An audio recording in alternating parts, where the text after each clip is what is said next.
खबर आपको देंगे। सिंध हुकूमत ने फराइज की अंजाम दही के दौरान शहीद होने वाले पुलिस एहलकारों के लवाहिकीन के लिए इमदादी रकम मुख्तस कर दी है। एलामी के मुताबिक शहीद पुलिस कांस्टेबल को 2 करोड़ 35 लाख रुपए मिलेंगे। शहीद असिस्टेंट सब इंस्पेक्टर और सब इंस्पेक्टर के वर्सा को 3 करोड़ रुपए मुआवजा मिलेगा। मजीद कितना मुआवजा दिया जाएगा जानेंगे। डॉन न्यूज के नुमाइंदे खावर हुसैन हमारे साथ मौजूद हैं। खावर बताएगा तफसीलात। जी खावर से भी इससे मुतालिक तफसीलात हासिल करेंगे। अपने नाज़रीन को बता रहे हैं सिंध हुकूमत की जानिब से ये अहम पेशरफ्त सामने आई है। फ़राइज़ की अंजाम दही के दौरान शहीद होने वाले पुलिस एहलकारों के लवाहिकीन के लिए इमदादी रकम मुख्तस कर दी गई है।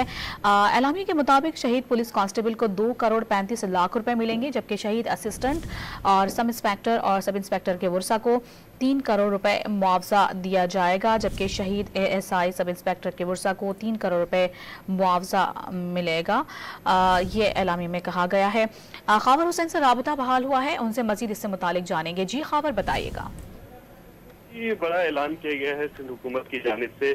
जो भी पुलिस के शहीद एहलकार होंगे पुलिस के दौरान मुलाजमत, उन्हें 35 करोड़ रुपए 2 करोड़ 35 लाख रुपए मिलेंगे। ये दहशतगर्दों से झगड़े के दौरान या पुलिस मुकाबले में शहीद होने वाले पुलिस एहलकारों के लिए सिंध हुकूमत ने ये बड़ा ऐलान किया है।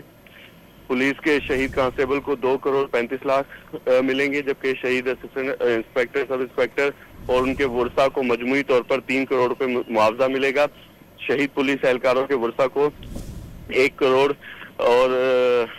रुपया कैश और 1 करोड़ 35 लाख रुपए के घर की खरीदारी के लिए दिए जाएंगे, जबकि शहीद होने वाले इंस्पेक्टर DSP के वर्सा को 1.5 करोड़ रुपया कैश और वर्सा को 2.5 करोड़ रुपए घर की खरीदारी के लिए दिए जाएंगे।